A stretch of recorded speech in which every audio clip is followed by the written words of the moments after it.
గత ప్రభుత్వము విద్యను పూర్తిగా ఒక ప్రణాళిక ప్రకారము ధ్వంసం చేసింది అనే దానికి నిదర్శనము ఈరోజు పబ్లిక్ హియరింగ్ లో చెప్పినటువంటి సమస్యలు.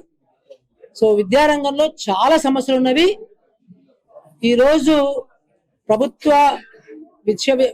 విద్యా సంస్థలలో ఎన్రోల్మెంట్ అనేది డ్రాస్టిక్ గా కిందికి పడిపోతుంది. అదంతా కూడా గత 10 సంవత్సరాల పరిపాలన సంబంధించిన వ్యవహారం. నేను పొలిటీషియన్ కాదు, బట్ నేను చూశాను కాబట్టి క్లియర్ గా ఒక అడ్మినిస్ట్రేటర్ గా, ఒక విద్యావేత్తగా మాట్లాడుతున్నాను నేను.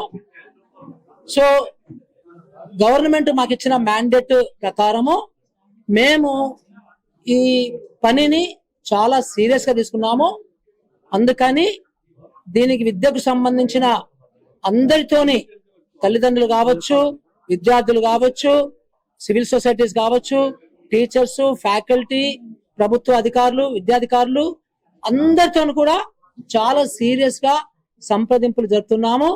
ఇప్పటికే గత 2.5 నెలల్లో మేము డజన్ల కొద్ది స్కూళ్ళు తిరిగాము, గవర్నమెంట్ స్కూల్ తిరిగాము, రెసిడెన్షియల్ స్కూల్స్ తిరిగాము, అట్లాగే ప్రైవేట్ స్కూళ్ళు, ప్రైవేట్ కాలేజీలు, విశ్వవిద్యాలయాలు, టీచర్స్ యూనియన్, అట్లాగే లెక్చరర్స్ యూనియన్, అట్లాగే కమర్షియల్ ప్రొఫెసర్స్ యూనియన్స్, ఫ్యాకల్టీ అందరితో కూడా మాట్లాడుతున్నాము. సో ఇది ఈరోజు జరిగినటువంటి నల్గొండలో పబ్లిక్ హియరింగ్ అనేది ఇంకొక విధానము. దీనికి సంబంధించి ప్రతి జిల్లాలో కూడా మేము ఇలాంటి పబ్లిక్ హియరింగ్ అన్ని రకాల స్టేక్ హోల్డర్స్ తో కూర్చొని ఈ సమస్యలు వింటున్నాం. మేమేం స్పీచ్ ఇవ్వటం లేదు, వాళ్ళు చెప్పిన సమస్యలు విని రాసుకుంటున్నాము.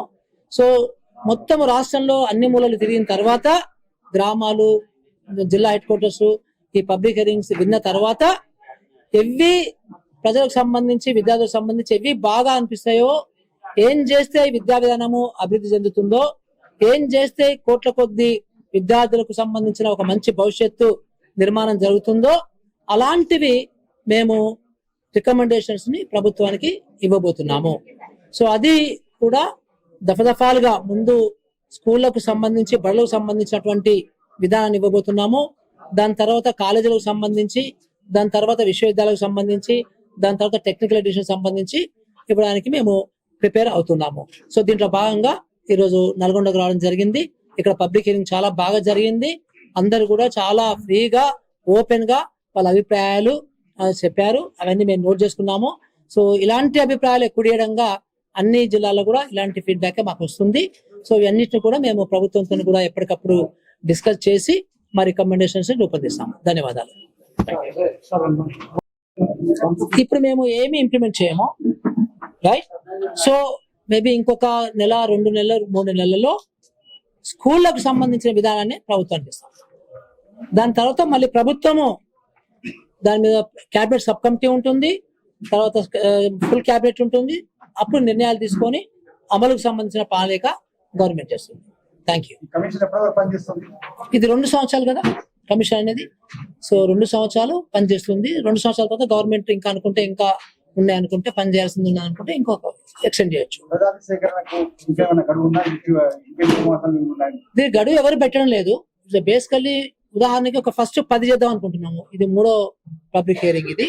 సో ఈ 1 month లో డిసెంబర్ లో మొత్తం అవగొట్టేస్తాము 10 కూడా. సో దాని తర్వాత ఇంకా చేయాల్సిన అవసరం వస్తే చేస్తాము, లేకపోతే 10తోని ఆపిస్తాము. సో ఎందుకంటే అన్ని సేమ్ ఒపీనియన్స్ వస్తున్నాయి అనుకోండి, పెద్దగా మనం మళ్ళీ ఇంకా చేయాల్సిన అవసరం లేదు కదా. సో ఇప్పటికే చాలా టైం బాగా, అంటే 10 సంవత్సరాలు ధ్వంసమైంది కాబట్టి ఎంత తొందరగా మళ్ళీ పునర్నిర్మాణం చేయగలిగితే అంత మంచిది సొసైటీకి.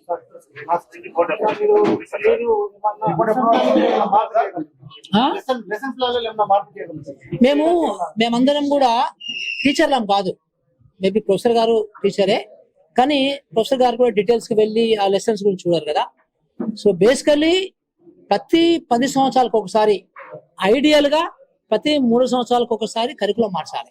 మేము ప్రపంచం అంతా స్టడీ చేస్తున్నాం కదా, పోకున్నా కానీ ఇంటర్నెట్ ఉంది, దాంట్లో అన్ని డౌన్లోడ్ చేసుకుంటున్నాము, మేము జూమ్ కాల్స్ మాట్లాడుతున్నాము రకరకాల దేశాలతోని. సో దాని ప్రకారం తెలిసింది ఏంటంటే ప్రతి 3 సంవత్సరాలు కూడా కరికులం మార్చాలి. మనకు గత 10 సంవత్సరాలు కరికులం మార్చలే. సో కరికులం మార్చాల్సిన అవసరం ఉంది. అది ఇప్పుడు ప్రభుత్వం కూడా స్టార్ట్ చేయబోతుంది. సో మేము కూడా దాని మీద స్ట్రాంగ్ గా రికమెండ్ చేయబోతున్నాము. ఇదంతా ఒక సంవత్సరం ప్రక్రియ. సో సంవత్సరం ఇప్పుడు మొదలు పెడితే సంవత్సరం తర్వాత కొత్త రూల్స్ వస్తాయి.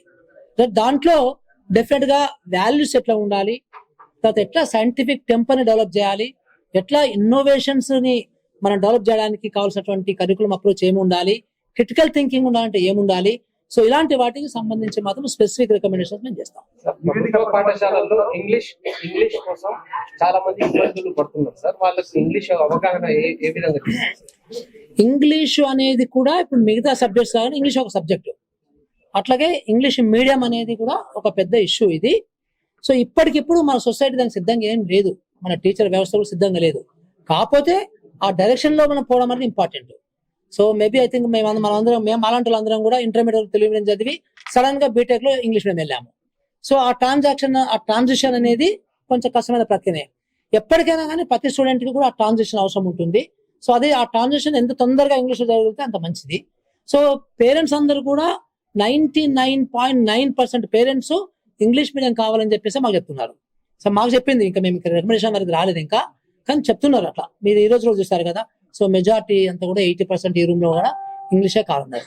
తెలుగును ఒక భాషగా గుర్తించి ఇంగ్లీష్ మీడియం నడుస్తారా, తెలుగు మీడియం ఇంగ్లీష్ మీడియం రెండు వేరువేరుగా నడుస్తారా? యాక్చువల్ గా తెలుగు అనేది మ్యాండేట్ అనేది ఆల్రెడీ ఇప్పటికే చట్ట రూపంలో మన తెలంగాణ రాష్ట్రంలో ఉంది.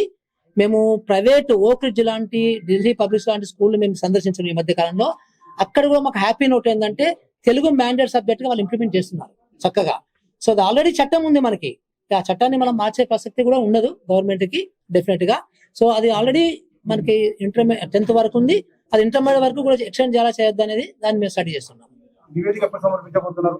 మేము స్కూల్ సంబంధించి మాత్రం ఇంకొక 1 month 2 months మేము నివేదిక ఇస్తాం, ఇనిషియల్ నివేదిక. సార్ ప్రభుత్వ పాఠశాలల్లో తక్కువ మంది విద్యార్థులు ఉన్నారు, ఆ ప్రభుత్వ పాఠశాలను మూసివేస్తారా, లేకుంటే దాన్ని ఏ విధంగా డెవలప్ చేస్తారు? ప్రభుత్వ పాఠశాలను మూసివేసే ప్రసక్తి రాదు ఎప్పుడు కూడా, నంబర్ 1. నంబర్ 2 ఏంటంటే ఒక నాణ్యమైన విద్య రూపొందించాలని కావాల్సినటువంటి ఒక సంస్కరణలు మాత్రము ప్రపోజ్ చేస్తారు, తప్పకుండా మూసే ప్రసక్తి ఉండదు. గవర్నమెంట్ టీచర్ కావచ్చు, ఎంప్లాయీ కావచ్చు, అది ప్రైవేట్ స్కూల్లో చదవకుండా కేవలం గవర్నమెంట్ స్కూల్లో చదవడం జీవో సిఫార్సు చేయగలుగుతారా? అది చాలా అన్ప్రాక్టికల్ థింగ్, అది ప్రాక్టికల్ థింగ్ కాదు అది. సో దానికంటే కూడా మనము గవర్నమెంట్ స్కూల్స్ ని నాణ్యత పరంగా, మౌలిక సదుపాయాల పరంగా ఒక ఆహ్లాదకరమైనటువంటి లెర్నింగ్ ఎన్వైరన్మెంట్ అంటాం. సో అలాంటి వాతావరణం మనం బిల్డింగ్ చేయగలిగితే ఆటోమేటిక్ గా గవర్నమెంట్ పిల్లలు కూడా, వాళ్ళ పిల్లలు కూడా ఆటోమేటిక్ దీనికి వెళ్తారు. ఎందుకంటే మధ్యతరగతి కానీ, కింద మధ్యతరగతి కానీ వాళ్ళకి అసలు ప్రైవేట్ స్కూల్స్ కూడా బాగాలేవండి. మీకు తెలుసో తెలియదో, ఈ రోజు హైదరాబాద్ లో ఒక IAS ఆఫీసర్ కూడా వాళ్ళ పిల్లల్ని ఏ స్కూల్కి వేయాలని తలపదగొట్టుకుంటున్నాడు. So there are no best schools in Hyderabad also. Even మీరు అనుకునే ఇంకా చాలా పెద్ద ఫీజు, ఇంత పెద్ద ఫీజు కట్టే స్కూల్స్ లో కూడా విద్య బాగాలేదని గంటపదంగా చెప్పొచ్చు మనం. అధికారుల పిల్లల్ని కూడా గవర్నమెంట్ స్కూల్లో చేర్పిస్తున్నారు, అది ప్రాక్టికల్ కాదు. సో దానికంటే కూడా మనకి జిల్లాలలో కానీ, మండలాల్లో కానీ మన గవర్నమెంట్ స్కూల్స్ ని మనం అనుకునే కార్పొరేట్ స్కూల్స్ లాగా చేయగలిగితే, అంతకంటే ఇంకెక్కువ నాణ్యమైన విద్యను ఇవ్వగలిగే ఇన్స్టిట్యూషన్స్ గా మనం తీర్చిదిద్దగలిగితే ఇదంతా సెట్ అయిపోతుంది. ఈ డిస్కషన్ ఉండదు. Thank you.